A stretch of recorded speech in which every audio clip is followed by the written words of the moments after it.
Good morning.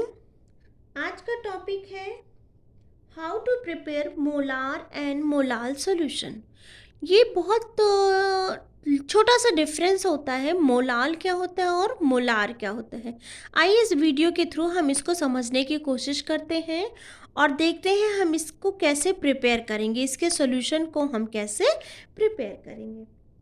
Okay, तो आपके laboratory के पॉइंट ऑफ व्यू से बहुत इम्पॉर्टेंट है ये वाला टॉपिक। हम सबने लैब में कभी ना कभी कहीं ना कहीं सोल्यूशन बनाए होंगे ना। जब भी हम सोल्यूशन के साथ खेलते हैं तो हमको अक्सर कहा जाता है 2 मोलार सोल्यूशन बना लेना, 3 मोलार सोल्यूशन बना लेना, 2 मोलाल सोल्यूशन बना लेना या फिर 3 मोलाल सोल्यूशन बना लेना। And we always get confused with two terms molality and molarity. Actually इन दोनों के बीच का डिफरेंस बहुत ज़्यादा है, पर एक्चुअली में देखा जाए तो ये बहुत छोटा सा डिफरेंस है। और उस छोटे से डिफरेंस में हम सभी क्या खा जाते हैं, मात खा जाते हैं।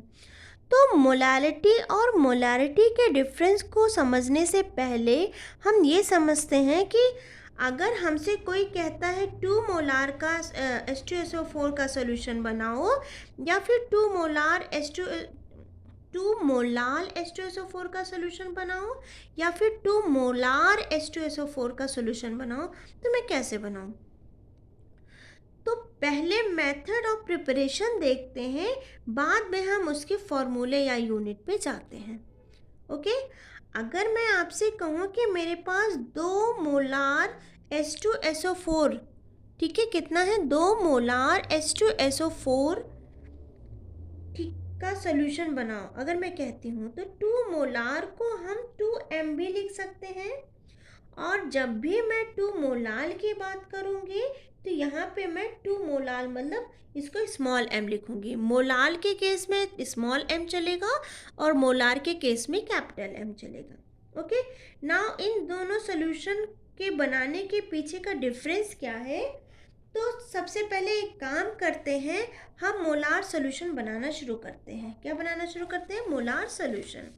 ओके, तो सबसे पहले स्टार्ट करते हैं। सपोज करो कि आपके पास एक कंटेनर है और उस कंटेनर में सबसे पहले 2 मोल्स ऑफ H2SO4 का लाओ और उसको यहाँ लाकर क्या कर दो, ऐड कर दो। ये जो 2 मोल्स H2SO4 है वो कुछ तो जगह आपका घेर लेगा। यहाँ पे जो 2 मोल H2SO4 है वो एज ए सोल्यूट वर्क कर रहा है। ओके बेटा, अगर वो लिक्विड है तो कुछ वॉल्यूम को ऑक्युपाई करेगा और अगर वो सॉलिड है तो भी कुछ वॉल्यूम को वो क्या करेगा, ऑक्युपाई करेगा। मुझे नहीं फ़र्क पड़ता कि वो जगह घेरता है या नहीं। फॉर एग्ज़ाम्पल, अगर मैं आपसे कहूँ कि 2 मोल H2SO4 लाओ तो H2SO4 इज़ अ लिक्विड, तो आप लिक्विड लाओगे। और अगर मैं कहती हूँ कि 2 मोल NaCl लाओ तो भाई NaCl तो क्या होगा, सॉलिड होगा। तो मुझे फ़र्क नहीं पड़ता कि वो क्या कर रहा है, वो लिक्विड है या सॉलिड है। आप उसका 2 मोल लेके लाके ऐड कर दो, बस मुझे इतने से ही मतलब है। और 2 मोल लाके ऐड करने के बाद आप ऊपर से पानी डालना स्टार्ट कर दो, यहाँ से पानी डालना स्टार्ट कर दो, ठीक है। और पानी उतना डालोगे जब तक कि ये पूरा का पूरा सोल्यूशन आपका 1 लीटर तक ना हो जाए। ओवरऑल सोल्यूशन यहाँ पे कितना चाहिए आपको, 1 लीटर सोल्यूशन चाहिए। किसका किसका, solute plus solvent. I think आपको अभी तक ये चीज़ें समझ में आई होंगी। उसी 1 लीटर में आपका क्या होना चाहिए, सोल्यूट भी इंक्लूड होना चाहिए और सॉल्वेंट भी इंक्लूड होना चाहिए। ओके, तो इस सोल्यूशन को हम बोलेंगे मोलार सोल्यूशन। अगर मैं कहती हूँ कि 2 मोलार बनाओ बाकी बचा हुआ पानी ऐड कर दो, तो अब देखो मैं ये बताने वाली हूँ कि अगर मेरा सोल्यूट लिक्विड है और वो कुछ वॉल्यूम को ऑक्युपाई कर रहा है तो आप जो पानी डालोगे, अब यहाँ लोगों का लगता है कि 1 लीटर पानी डालना है, लेकिन ऐसा नहीं है। सब कुछ मिला के आपका 1 लीटर होना चाहिए। जैसे मैंने 4 लीटर क्या लिया, मैंने यहाँ पे 4 लीटर का हमें सोल्यूशन बनाना है। ठीक है, 4 लीटर का सोल्यूशन बनाना है और उसमें मैंने उसमें 4 लीटर के सोल्यूशन में 2 मोलार हमारा क्या है, हमने 2 मोलार ले लिया है। 2 मोलार का हम कोई भी सोल्यूट ले लेते हैं। तो इस 4 लीटर में 2 मोलार का मतलब हम क्या है, हमारे 1 लीटर में कितना होना चाहिए, 0.5 मोल्स। यहाँ भी 1 लीटर में कितना होना चाहिए, 0.5 मोल्स। यहाँ भी 1 लीटर में कितना होना चाहिए, 0.5 मोल्स। यहाँ भी 1 लीटर में कितना होना चाहिए, 0.5 मोल्स। मतलब कि हम सोल्यूट डाल दें और उसके बाद हमें सॉल्वेंट उतना ही ऐड करना है जिससे हमारा सोल्यूशन कितना बन जाए, 1 लीटर। ठीक है, तो हमें ये 4 लीटर हमें बनाना तो था, लेकिन हमें 1 लीटर के अकॉर्डिंग बनाना है।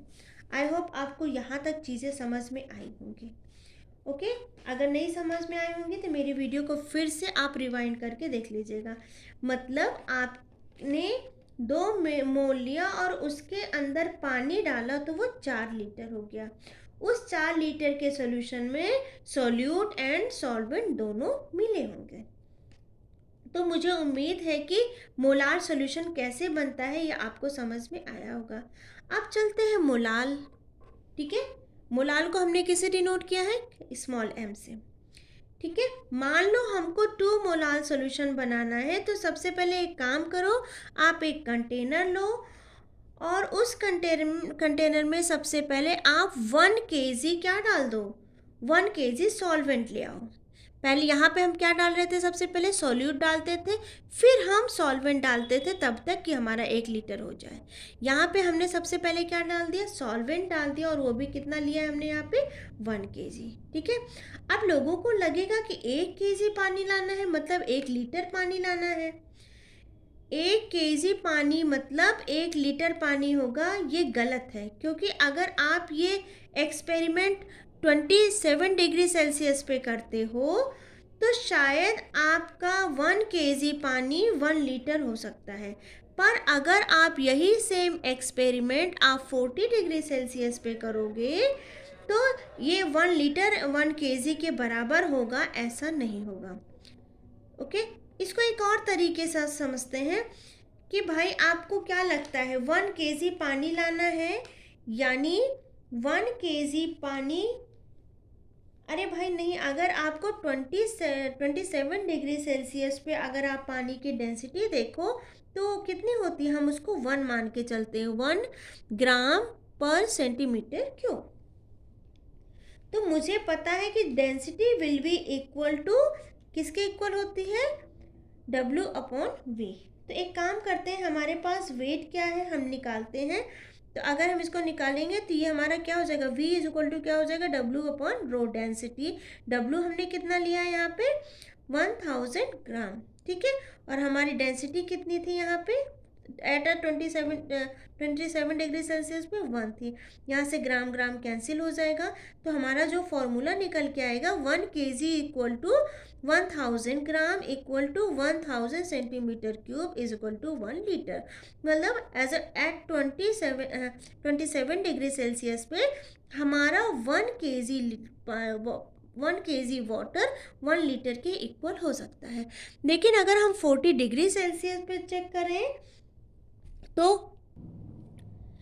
अगर मान लो यही एक्सपेरिमेंट आप 40 डिग्री सेल्सियस पे करते हो तो आप जब आप 40 डिग्री सेल्सियस पे आओगे तो पानी क्या होता है आपका, एक्सपैंड होता है।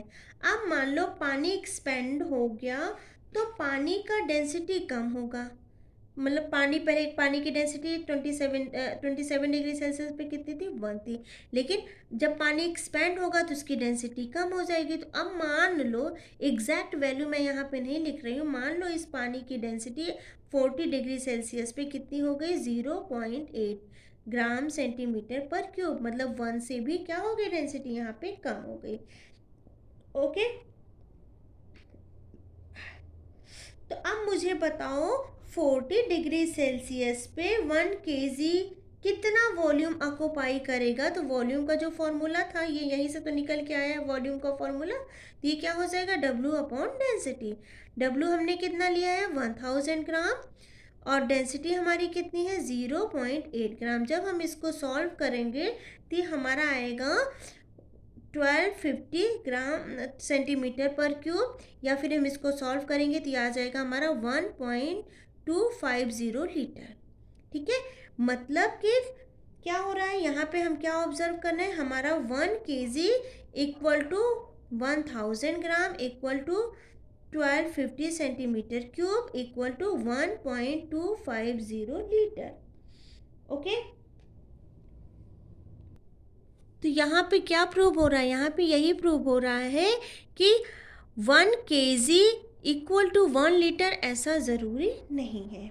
इसको मैं कैसे एक्सप्लेन करती हूँ, इसको एक्सप्लेन करने का एक सिंपल तरीका है मेरे पास और है।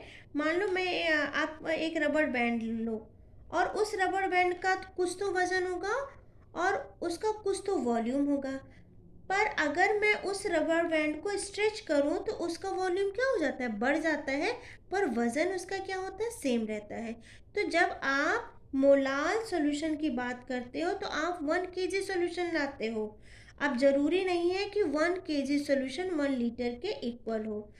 ठीक है, उसका वज़न 1 kg ही होना चाहिए। वॉल्यूम कुछ भी हो, मुझे फ़र्क नहीं पड़ता। आई होप आपको समझ में आया होगा। तो अब आप सबसे पहले कंटेनर के अंदर क्या डालोगे, 1 kg सॉल्वेंट लाओगे। अब आप क्या करोगे, अब आपको 2 मोलाल बनाना है तो आप उसको 2 मोलाल इसमें क्या करोगे, ऐड करोगे, 2 मोल्स इसमें ऐड करोगे। जैसे ही आप उसके अंदर 2 मोल्स ऐड करोगे आपका सोल्यूशन बनकर तैयार हो जाएगा, और वो सोल्यूशन आपका क्या हो जाएगा, 2 मोलाल सोल्यूशन। तो आई होप आपको मोलाल और मोलार के बीच में डिफरेंस समझ में आया होगा। तो बड़ा सिंपल सा फंडा है। चलो स्टार्ट करते हैं। मान लो आपके पास 3 मोलार सोल्यूशन बनाना, 3 मोलार का सोल्यूशन बनाना है, तो आप उसके अंदर क्या करोगे, 3 मोल डालोगे।